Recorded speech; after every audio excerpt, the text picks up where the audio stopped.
اعوذ باللہ من الشیطان الرجیم، بسم اللہ الرحمن الرحیم۔ بھائیوں اور بہنوں، آنکھیں بند کر کے 33 بار یہ کلمات پڑھ لیں۔ وہ شخص آپ کا غلام ہو جائے گا جس کے لیے آپ پڑھیں گے، اور اسے کچھ کھلانا پلانا بھی نہیں پڑے گا۔ آپ کو صرف 4 سے 5 منٹ لگیں گے اس عمل کو کرنے میں، لیکن وہ بندہ آپ کی ہر بات مانے گا۔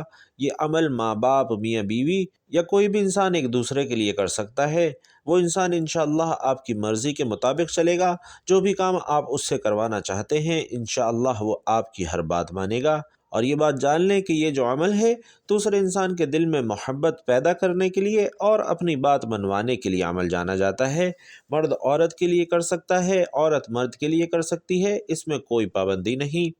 اب آپ کا کوئی بھی مسئلہ ہے، مثلاً آپ نے کسی سے شادی کرنی ہے اور وہ لڑکی مان نہیں رہی، یا اس لڑکی کے گھر والے نہیں مان رہے، یا اس طرح کوئی لڑکی اس ویڈیو کو دیکھ رہی ہے اور اگلا لڑکا نہیں مان رہا یا اس کے گھر والے نہیں مان رہے، المختصر یہ کہ جو بھی نہیں مان رہا اس کا نام لے کر یہ عمل کر لے، انشاءاللہ وہ راضی ہو جائے گا۔ اللہ پاک اس کے دل میں آپ کے لیے محبت اور نرم گوشہ پیدا کرے گا، انشاءاللہ آپ کا رشتہ بھی ہو جائے گا۔ اور اس کے علاوہ اگر آپ کا شوہر ہے، آپ سے محبت نہیں کرتا، آپ سے لڑتا جھگڑتا رہتا ہے اور خدا نخواستہ مارتا پیٹتا بھی ہے، آپ کی بات نہیں مانتا، تو بھی اس عمل کو کیا جا سکتا ہے۔ اپنے شوہر کے دل میں محبت پیدا کی جا سکتی ہے۔ اس عمل کو کرنے کے بعد انشاءاللہ آپ کا شوہر آپ کی فرما برداری کرے گا، آپ کی بات مانے گا، جیسے آپ کہیں کہ انشاءاللہ ویسا ہی کرے گا۔ اور ناظرین، اس کے علاوہ آپ کے گھر میں کوئی بھی آپ کی بات نہیں مانتا، آپ کے بچے ہیں، ماں باپ ہیں، بہن بھائی ہیں، تو آپ ان کے لیے بھی یہ عمل کر سکتی ہیں۔ اب ناظرین، ہوتا کیا ہے کہ والدین کی ویسے تو انسان کو ہر وقت بات ماننی چاہیے، کیونکہ والدین ہمیشہ ہماری بھلائی کے لیے ہی بات کہتے ہیں، لیکن کئی جگہوں پر ایسا ہو جاتا ہے کہ بچوں کو اچھی طرح پتہ ہوتا ہے کہ یہ کام جو میں کرنے جا رہا ہوں یا کرنے جا رہی ہوں یہ بالکل صحیح ہے، لیکن والدین ضد پر اڑ جاتے ہیں۔ مثال کے طور پر کوئی بچہ میٹرک کر کے انٹر میں اپنے پسند کے مضامین رکھنا چاہتا ہے، لیکن والدین اسے سمجھا رہے ہیں کہ کوئی دوسرے مضامین رکھ لو، لیکن یہاں اس بچے کو پتہ ہے کہ میرا مزاج کیسا ہے، میرا پڑھنے میں انٹرسٹ کیا ہے، اور میں جو مضامین چاہ رہا ہوں وہ میرے فائدے کے ہیں، جبکہ والدین جو کہہ رہے ہیں اس میں شاید میرے لیے مشکل ہو جائے، تو اس صورت میں اس عمل کو کیا جا سکتا ہے۔ اس کے علاوہ اگر آپ کا سسرال میں جھگڑا ہے یا کوئی آپ کا دشمن ہے، جیسا کہ میں نے بتایا کہ مرد عورت دونوں اس عمل کو کر سکتے ہیں اور ایک دوسرے کے لیے بھی کیا جا سکتا ہے، ان کے دل میں محبت پیدا ہوگی۔ اللہ پاک کے حکم سے جب آپ اس عمل کو کریں گے تو قصہ مختصر، جس کا بھی نام لے کر آپ یہ عمل کریں گے وہ شخص انشاءاللہ آپ کے حق میں ہو جائے گا، آپ سے محبت کرے گا، آپ کی بات مانے گا، انشاءاللہ جیسے آپ کی مرضی ہوگی ویسے ہی اس کا عمل ہوگا۔ تو آپ اس عمل کا طریقہ کار جان لیجئے کہ آپ نے یہ عمل کیسے کرنا ہے، کن کن باتوں کا خیال رکھنا ہے۔ تو ناظرین کرام، آپ اس عمل کو فجر، ظہر، عصر، مغرب، عشاء، تہجد کسی بھی نماز کے بعد کر سکتے ہیں، یا اگر آپ نماز کے بعد نہیں کرنا چاہ رہے، کسی اور فارغ وقت میں کرنا چاہ رہے ہیں، تو اس وقت بھی آپ اس عمل کو کر سکتے ہیں، اس میں وقت کی کوئی قید نہیں ہے۔ بس ایک بات کا دھیان رکھنا ہے کہ اس عمل کو مکمل خاموشی کے ساتھ اور اللہ پر پورا یقین رکھتے ہوئے کرنا ہے، توجہ کے ساتھ کرنا ہے تاکہ آپ کو فائدہ ہو سکے۔ اور ایک خاص بات کہ اس عمل کو عورتیں خاص ایام میں بھی کر سکتی ہیں، اس پر بھی کوئی پابندی نہیں ہے۔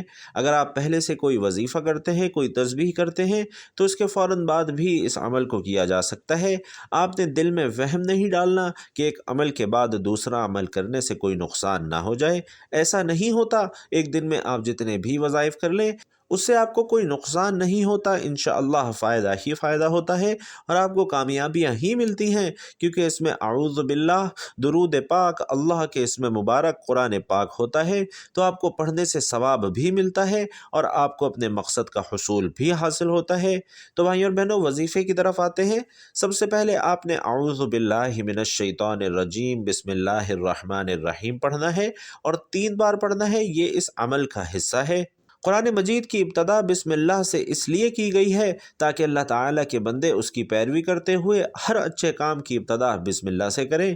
اور حضرت ابو ہریرہ رضی اللہ تعالی عنہ سے روایت ہے کہ حضور علیہ الصلاۃ والسلام نے فرمایا کہ جس کام کی ابتدا بسم اللہ الرحمن الرحیم سے نہ کی گئی ہو تو وہ کام ادھورا رہ جاتا ہے۔ اس لیے تمام مسلمانوں کو چاہیے کہ وہ ہر نیک اور جائز کام کی ابتدا بسم اللہ الرحمن الرحیم سے ہی کریں، اس کی بہت زیادہ برکت برکتیں اور فضیلتیں ہیں۔ تو 3 بار اعوذ باللہ من الشیطان الرجیم بسم اللہ الرحمن الرحیم پڑھنے کے بعد آپ نے درود پاک پڑھنا ہے۔ ایک بار میرے ساتھ بھی ثواب کی نیت سے درود پاک پڑھیے گا۔ اللہم صلی علی محمد وعلی آل محمد کما صلیت علی ابراہیم وعلی آل ابراہیم انک حمید مجید۔ اللہم بارک علی محمد وعلی آل محمد کما بارکت علی ابراہیم وعلی آل ابراہیم انک حمید مجید۔ بھائیوں اور بہنوں، 3 بار اعوذ باللہ من الشیطان الرجیم بسم اللہ الرحمن الرحیم پڑھ کر درود پاک آپ نے صرف ایک بار ہی پڑھنا ہے۔ اور ایک اور بات کہ اگر آپ درود ابراہیمی کے علاوہ کوئی اور درود یعنی مختصر اور آسان درود صلی اللہ علیہ وسلم پڑھنا چاہتے ہیں یا صلی اللہ علی محمد پڑھنا چاہتے ہیں تو آپ وہ بھی پڑھ سکتے ہیں، لیکن چونکہ بہتر یہی ہے کہ درود ابراہیمی ہی پڑھا جائے، کیونکہ ایک تو یہ فضیلت میں سب سے زیادہ ہے اور دوسرا ہمارے پیارے آقا صلی اللہ علیہ وسلم کا پسندیدہ ترین درود بھی یہی درود ابراہیمی ہے، اس لیے آپ نے کوشش کرنی ہے کہ درود ابراہیمی ہی پڑھنا ہے۔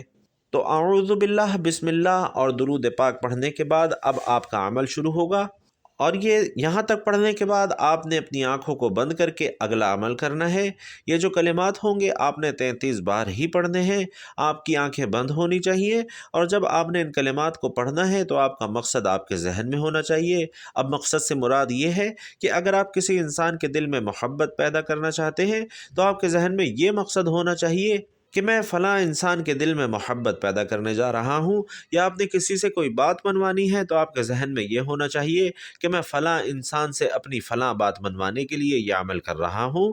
اس طرح آپ کا جو بھی مقصد ہے اپنی بات منوانے کے حوالے سے، محبت پیدا کرنے کے حوالے سے آپ اپنے ذہن میں رکھیں، انشاءاللہ آپ کو فائدہ ہوگا۔ اور اب جو 2 لفظ آپ کو پڑھنے ہیں اس کا طریقہ کار جان لیجئے۔ آنکھیں آپ نے بند کرنی ہے اور یہ 2 لفظ پڑھنے ہیں، یا قابض العزیز اللہ ذو الجلال والاکرام۔ دوبارہ سماعت فرما لیجئے، یا قابض العزیز اللہ ذو الجلال والاکرام۔ اللہ رب العزت کے کسی بھی نام کو اس سے دعا میں وسیلہ بنایا جا سکتا ہے، اور یہی سب سے بہترین وسیلہ ہوتا ہے کہ اللہ تعالیٰ کا فرمان مبارک ہے اور اللہ تعالیٰ کے لیے اچھے نام ہیں، لہٰذا انہی کے ساتھ اسے پکارو اور ان لوگوں کو چھوڑ دو جو اس کے ناموں کے بارے میں کج روی کا شکار ہیں۔ جو کچھ وہ کرتے ہیں اس کا انہیں عنقریب بدلہ دیا جائے گا۔ اسی طرح حدیث شریف میں آتا ہے کہ رسول اللہ صلی اللہ علیہ وسلم نے فرمایا کہ بے شک اللہ تعالیٰ کے 99 نام ہیں، جس نے ان ناموں کو یاد کیا وہ جنت میں داخل ہوگا، لیکن ان کے درمیان آپ نے اس انسان کا نام اپنے ذہن میں رکھنا ہے جس سے آپ نے اپنی بات منوانی ہے۔ اب میں ایک بار آپ کو پڑھ کر سناتا ہوں کہ کیسے آپ نے اس عمل کو کرنا ہے۔ دیکھیے، مثال کے طور پر اگر کوئی مرد کسی عورت کے لیے کر رہا ہے تو وہ ایسے کرے گا کہ آنکھیں بند کر کے کہے گا، یا قابضو۔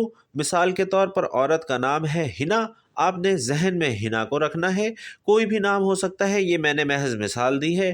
یا قابض العزیز، یہ ایک ہی شمار ہوگا، آپ نے اس طرح 33 مرتبہ پڑھنا ہے۔ اس طرح اگر کوئی لڑکی کر رہی ہے تو وہ اس طرح پڑھے گی کہ مثال کے طور پر حمزہ نام ہو سکتا ہے تو وہ کہے گی یا قابض العزیز، اور ساتھ ہی ذہن میں حمزہ کو رکھنا ہے۔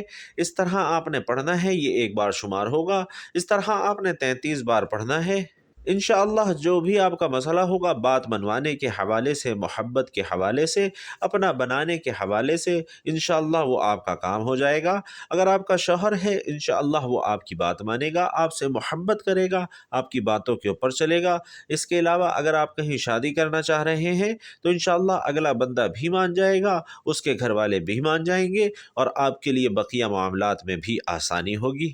اللہ پاک سے دعا ہے کہ ہم سب کی مشکلات کو حل فرمائے، ہم سب کی جائز نیک حاجات کو پورا فرمائے، آمین یا رب العالمین۔